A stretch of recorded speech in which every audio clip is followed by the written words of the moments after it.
안녕하세요. 소니캐스트 이신현입니다.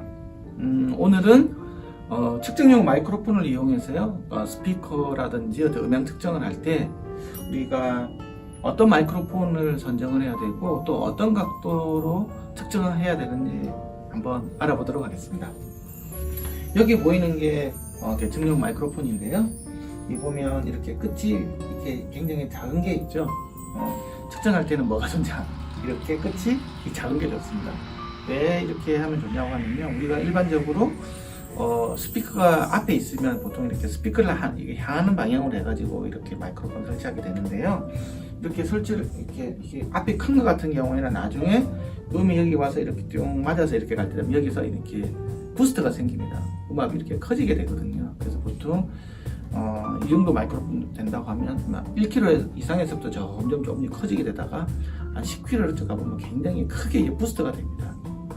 그래서 이제 무향실 같은 경우에는 앞이 정면으로밖에 없고 얘가 이제 앞으로 오는 소리만 측정을 한다고 할 때 같은 경우에는 이렇게 되겠죠. 이게 교정 커브라 그래가지고 자유음량 교정이라는 걸 하게 돼 있거든요. 이제 우리가 이제 스피커를 측정을 한다라든지 현장에서 하는 것은 무향실이 아니지 않습니까? 그때 같은 경우에는 이 마이크로폰을 이렇게 스피커 정면으로 이렇게 측정하면 안 되고요. 반드시 이렇게 스피커를 90도로 이렇게 놓고 스피커를 이렇게 측정하는 게 가장 좋습니다. 그렇게 하려면 이 마이크로폰이 90도에 대한 교정 각도가 있어야 되잖아요. 근데 이제 저 같은 경우에는 이제 옴니 마이크를 쓰고 있는데 여기 보면 시리얼 넘버가 이렇게 되어 있습니다. 있는데 아직도 이거는 0도에 대한 교정밖에 없습니다. 그래서 요즘 같은 경우에는 미니 DSP에서 나온 이런 측정용 마이크로폰이 있는데 그 같은 경우는 0도의 교정값 뿐만이 아니고 90도에 대한 교정값 두 개가 다 있습니다. 그래서 결론을 말씀드리면 뭐냐고 하면 마이크로폰 교정 데이터가 있는 걸 사야 된다. 두 번째, 이 녀석보다는 이렇게 테이프가 작은 게 더 좋다. 측정용일 때 이야기하는 거고요. 세 번째는 이걸 사더라도 스피커에 대해서 0도가 아니고 90도로 이렇게 되는 데이터를 쓰는 게 좋다. 왜냐 그러면 이제 측정을 할 때 스피커 측정하다 보면 이제 나중에 DSP를 이용해 가지고 룸 특성을 보정해 줄 필요가 있는데 그건 이제 여러 가지 이제 반사하면 다 맞아서 들어오는 게 있잖아요. 그러면 이게 뭐 측면, 후면 이렇게 다 들어오게 될 텐데 이렇게 같은 경우에는 여기만 정확하고 다른 게 다 틀리게 들어오거든요. 이렇게 되어버리면 나중에 특성이 거짓 특성이 나오게 되어 있습니다.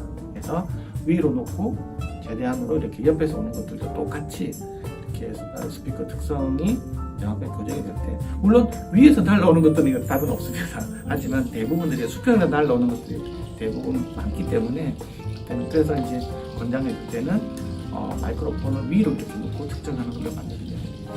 그래서 혹시 여러분들이 어떤 사람이 스피커 EQ를 할 때 내가 소나복스라든지 GLM이라든지 아니면 REW 이런 걸 사용해서 스피커 측정을 하고 룸 EQ를 해줄 때는 그 사람이 마이크로폰을 위로 향하고 있는지 한번 유심히 쳐다보시면 저 사람 좀 잘못하고 있구나 하는 걸 알 수 있습니다.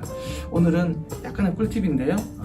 마이크로폰으로 이용을 해서 룸 튜닝을 할 때, 스피커를 룸 튜닝을 할 때는 반드시 위로 되어 있는 90도에 대한 교정 커브를 사용을 해서 마이크로폰을 위로 측정을 하는 것을 권장해 드립니다. 이상으로 오늘 마이크 측정에 대해서 알아봤는데요. 다음에도 좀 더 유익한 정보로 찾아오도록 하겠습니다. 좋아요, 구독 부탁드리고 음향을 사랑하는 많은 분들에게 추천 및 공유 부탁드립니다. 감사합니다.